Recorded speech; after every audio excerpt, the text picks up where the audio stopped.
After our holiday hiatus, we are back and excited to get into everything going on in the markets right now. Crypto, absolutely crazy with XRP leading the way, becoming one of the biggest tokens in the world. We'll be discussing that, what's going on in equities, and much more today on Money Never Sleeps.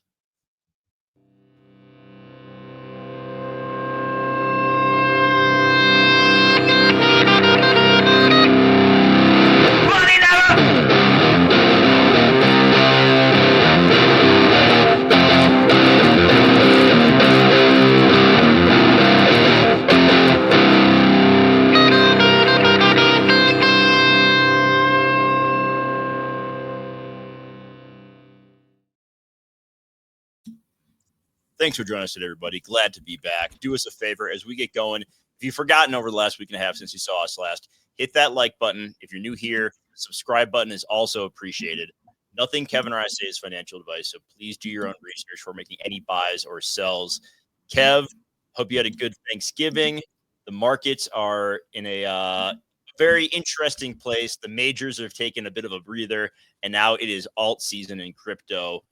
Meanwhile, the Santa rally may or may not be underway. We're seeing NASDAQ up 1% today. It had a good close to last week. So how are you feeling about the state of the markets, and where are you looking for this final month of the year? Absolutely. Glad to be back. Glad to be with you again. Internet's a little wonky. It's just putting it out there. So may or may not have to short another company. That being said, I'm just kidding. Yeah, it's an interesting place in the markets. I think everyone right now feels like the Santa rally is definitely upon us, except for Jim Cramer, who oddly enough said that we were overbought last night, which, this guy just needs to just shut up sometimes, because I can't really believe what the market's doing half the time. Like sometimes it'll be like, oh yeah, it's definitely going to do this. And then he talks, I'm like, well, that's a better indicator. But yeah, the markets are pretty juiced right now. They're excited for the end of the year. There's things I'm looking at in the debt markets. We'll talk about bank term funding program, along with the yen carry trade, which is doing some wild shit quietly. So, some echoes of what happened in August could possibly be here in prime conditions, but for the most part right now, seems like the markets are juiced, and XRP and Bitcoin and some of the other alts kind of taking the charge in that. And I can definitely see the euphoria building. I'm having people text me all the time now, and I'm just not responding. I'm not responding. You're an adult. You decide whatever the fuck you want to do with your money. I'll see you at the bottom. That's just my opinion, but that's where I stand right now with these crazy markets. It is pretty wild out there. I mean, we saw a tremendous rally in Bitcoin. It closed in, it was getting close to 100K last week. Didn't quite get there. We're right about 96 now. It's seen a little bit of volatility, but kind of consolidating here before the next move. Not sure which direction. We did see the U.S. government move quite a bit of Bitcoin today. Not sure if that is to sell or they're moving it to a new address. They're staking it. Yeah, I don't think Columbus doesn't offer Bitcoin staking, so they're not doing that. But it's, equities are kind of taking a little bit of a breather after earnings week. People kind of getting back into the swing of things from the holidays. So I know you want to mention, we'll get to crypto in a bit. Before that, Talk to me about Japan. Talk to me about what you're seeing with Supermicro Computer and NVIDIA, and whatever else you think is worth mentioning today. Absolutely. Let me just pull this up. Internet, please comply with me. Let's put this up. Yeah, so what's going on in Asia right now is very interesting. The Japanese yen, obviously, there's this problem that we had in August where the yen got too strong against the dollar, right? And the dollar's been ripping like crazy, but their dollar is still fairly strong here. The question is, why is the yen getting stronger? It's because the euro is getting weaker. And there's also a lot of things when it comes to treasuries that are just causing a lot of reallocation in certain funds. But the interesting thing is we're seeing it bounce with NVIDIA, but we're also seeing it dump with the yen. And again, based off of this chart, which means it's getting stronger. And that's kind of the bad scenario that I'm looking forward to. Either it hits in December or it hits next year. And obviously, I think it makes a lot more sense. It could hit next year. But again, you never know. I didn't expect it to hit as hard as it did, as quick as it did in August. So it's just something that we kind of have to keep in mind, especially given what could come up in the next few weeks before we even get any of the central banks talking. But looking at this here, we see that it's under 150 again. And when we saw the major crash in August, I believe we were right here. It went all the way to 141. And then obviously it got stronger back in September again before it got a major bounce push into the markets, and that's kind of when everything started rallying. And this is kind of what you don't want to see, the direction it's going, right? It's a good chance that we could see a lot of margin calls in Japan, which obviously are affected if something like NVIDIA or supermicrocomputer has some, major downside in the US, because then all that borrowed money that they borrowed for cheap now is a lot more expensive because the yen is stronger, and also because the equities that they piled their money into are dumping completely. So it's very possible we could see a lot of a sell-off or volatility kind of pick up if that's the case in Asia and US markets combined. Now, looking across at what we're seeing with Supermicrocomputer, just because we haven't heard from it, they audited themselves and they said everything looks good. Now, the question is, are they going to file the 10K filing? Right? They still haven't done that. They hired their own company to audit them. Obviously, the markets are liking it today. I wouldn't be surprised if that changes tune fairly soon. I mean, if anything, I'm looking at this, I'm just like, okay, that gap is kind of being filled there. I wouldn't be surprised if this thing goes, down, if it gets delisted off the NASDAQ, another 50, 60% in one daily candle. It's very possible. It's a very highly speculative stock right now. And again, we're seeing problems with NVIDIA, with Microsoft too. A lot of these things are kind of just not adding up for NVIDIA. And when we're looking at NVIDIA and supermicrocomputer, it's not adding up for Japan.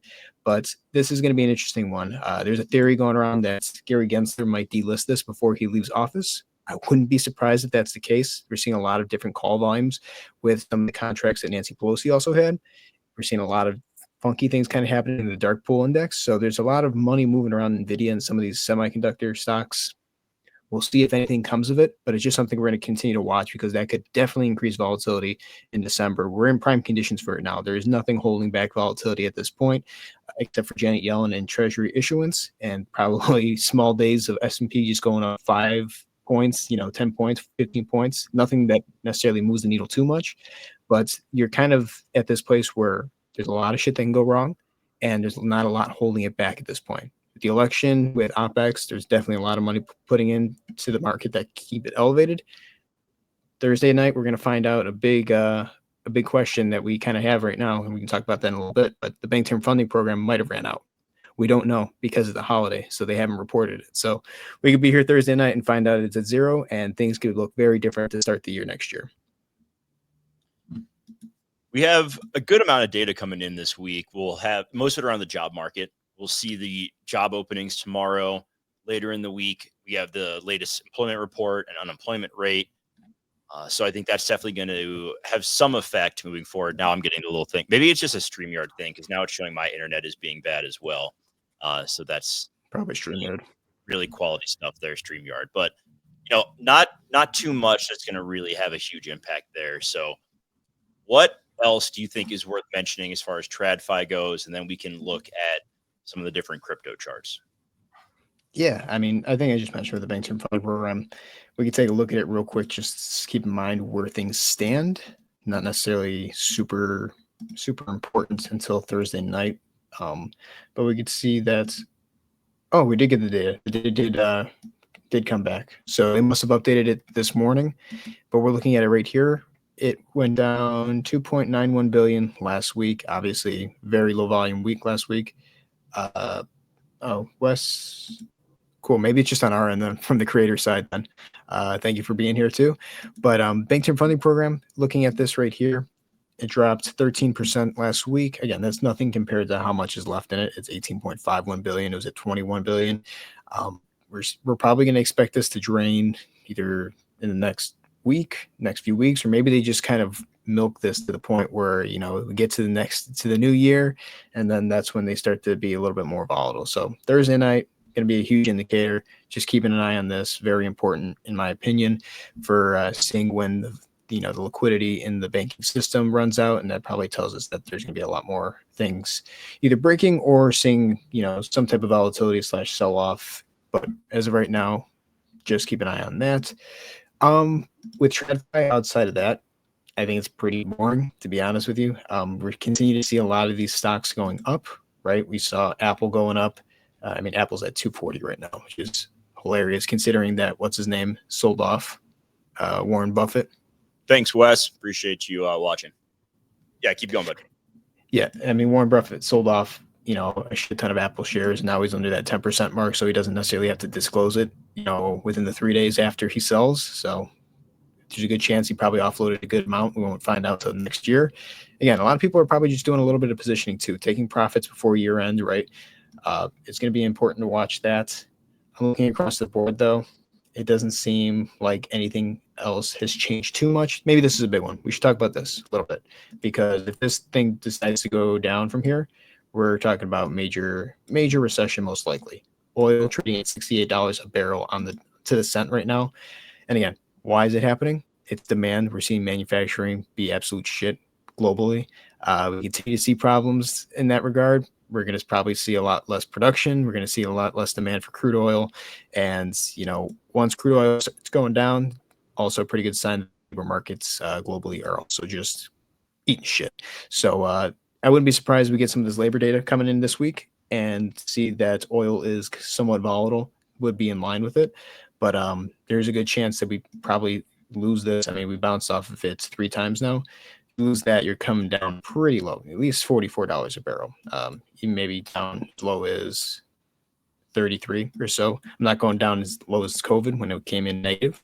But for the time being, it seems like oil is going to be at a pretty big standstill right here. It's going to decide whether it's going to bounce from here and continue this little trade along 68, or if it's going to lose it. And that if it does lose it, obviously, watch out for markets in general. Outside of that, not too much. Should we jump into crypto? Let's do it. I mean, we'll start with Bitcoin because that's the leader of them all. But we got to talk about this XRP rally. It can be extended over to Link. I think AVAX is another one that is on a nice little run right now. But let's start with the big boys, and then we'll move into the alts. Absolutely. So looking at Bitcoin right here, obviously it's finding resistance right around that 100K level. Doesn't want to necessarily go above it. It's been trying very hard. We continue to see the USDT pumps into the market, right? Now we're also seeing XRP release from escrow, or being locked up. So that's definitely playing with supply. So there's definitely some funny things going on around that. Outside of that, I think a lot of people are looking at this, and it's really interesting, right? The price was going up from November 5th, obviously the election, to where we are currently. It shot up from 67,000 all the way to, let's say, 99,500. Volumes have been going down. Volumes are going down with the price going up. Obviously, that is divergence. It doesn't surprise me that we are seeing resistance around here, because it does seem like steam is running out. Now, does that mean that it can't push up a little bit more? No, it probably can. I wouldn't be surprised if it breaks, 100,000.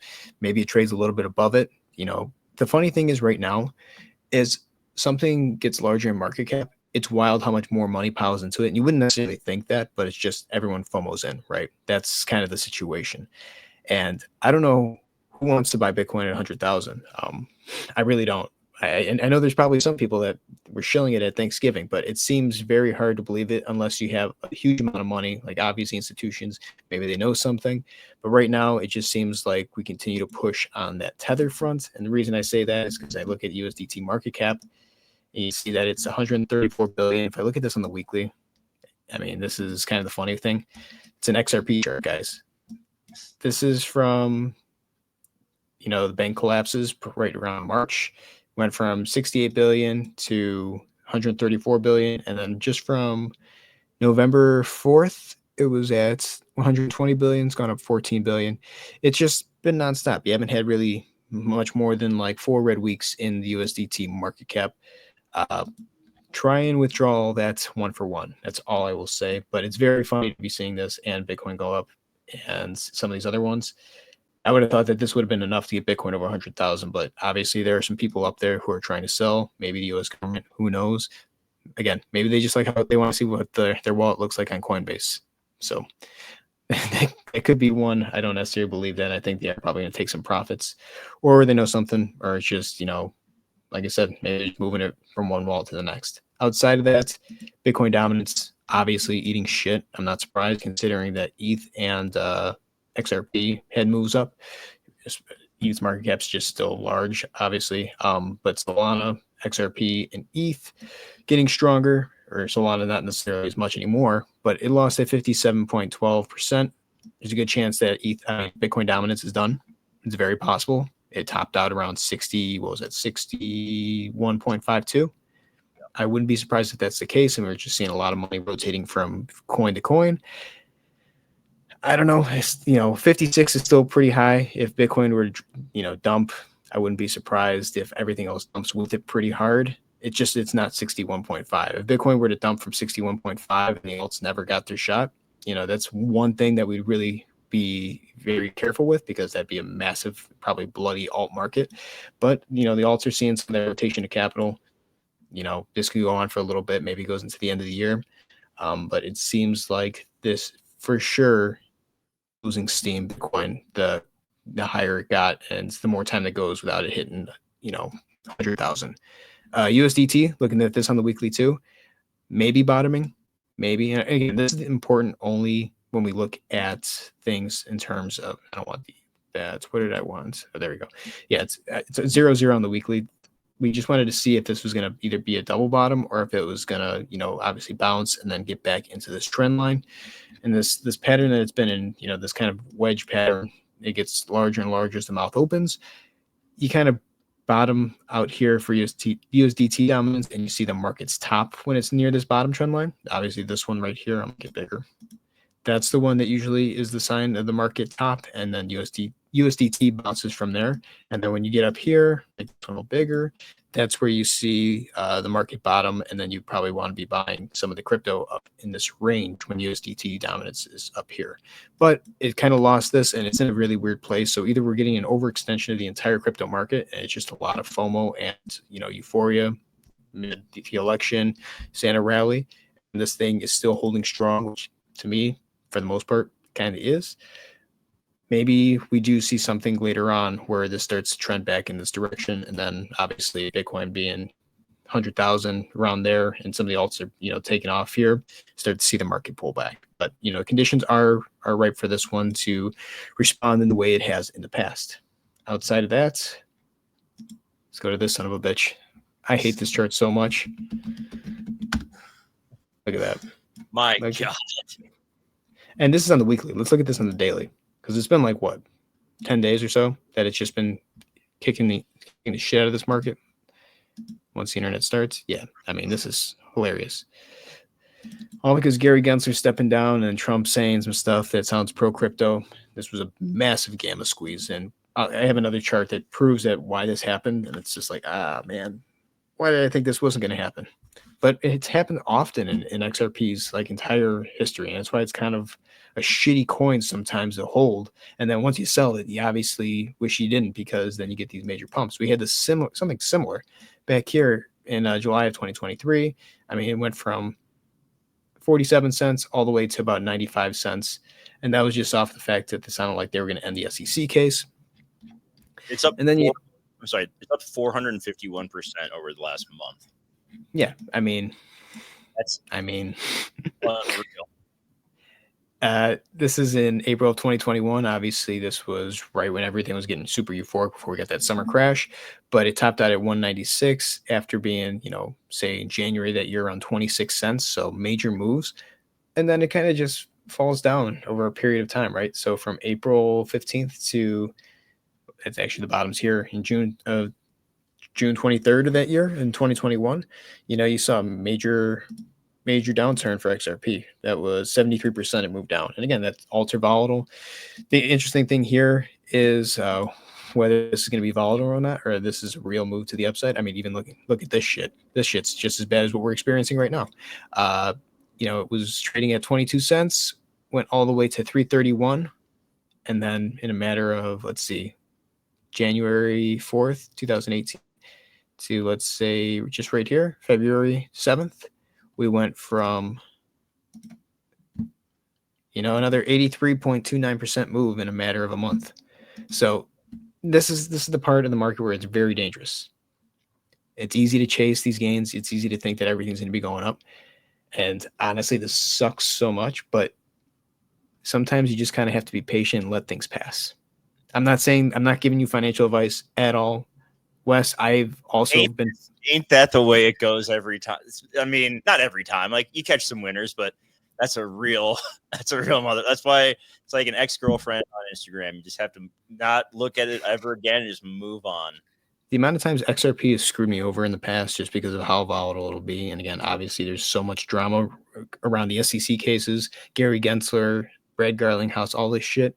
And the fact that I met the freaking attorney, Stu Alderati, in person, that should have just told me that, stay away from this coin. That's just a bad omen. It's a coin that I like.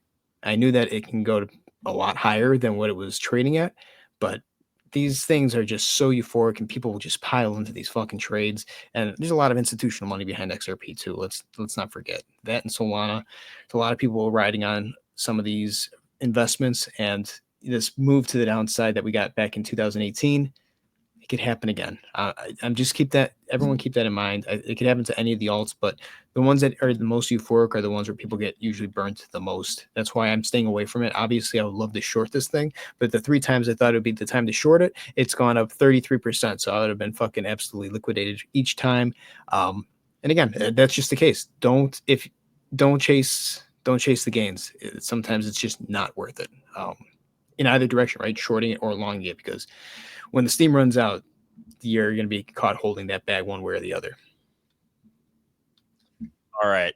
Let's look at ETH real quick. Because I do feel like this is one of the spots where we haven't touched the upside yet. And it's moved. Like, don't get me wrong.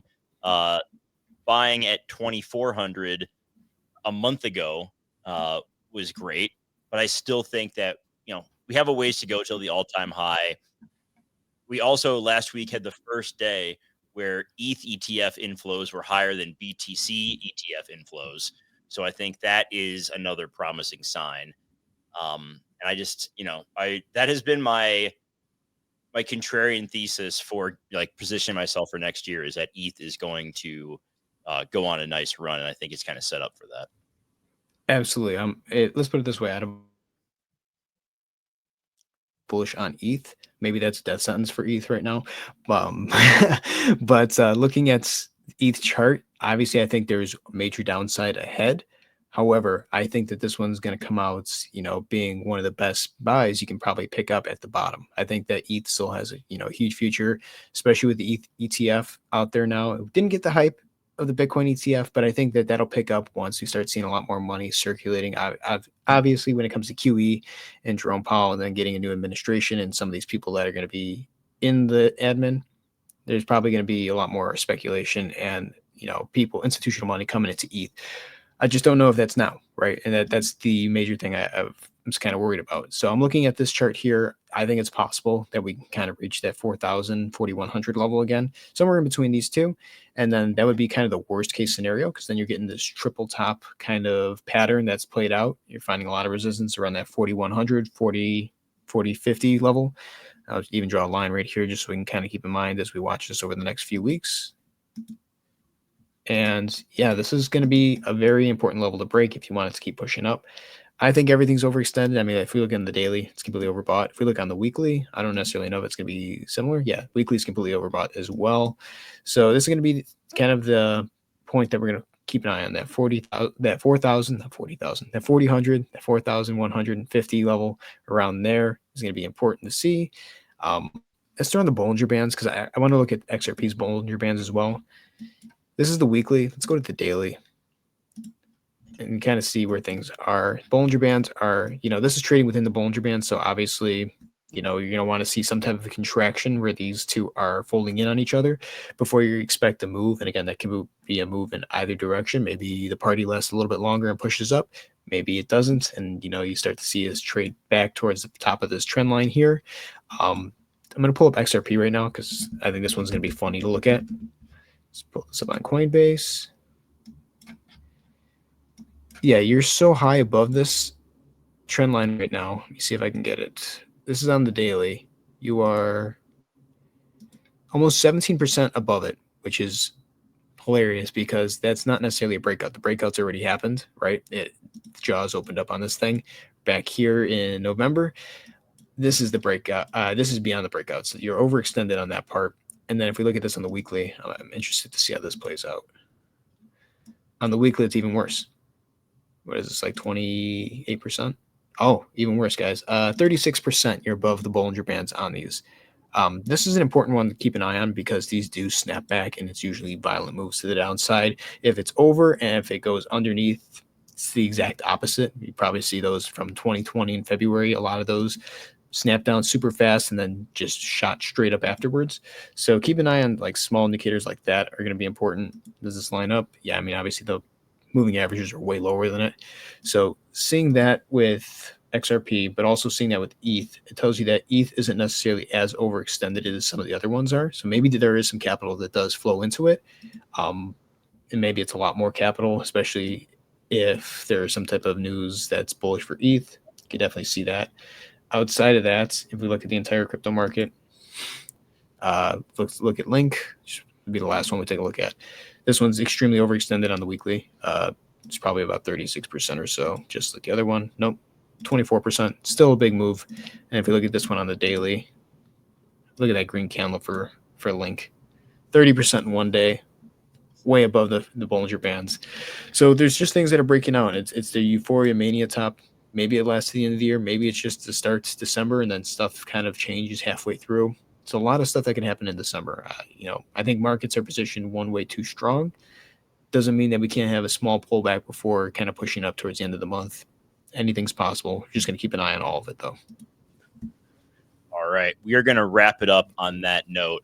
Appreciate those of you who joined us today. If you have not yet, hit that like button. Subscribe if you're new here. Drop us a line on social media. Appreciate you all. Have a great rest of your day. We'll be back on Wednesday. Stay safe in the markets, and we'll see you next time. Take care, everyone.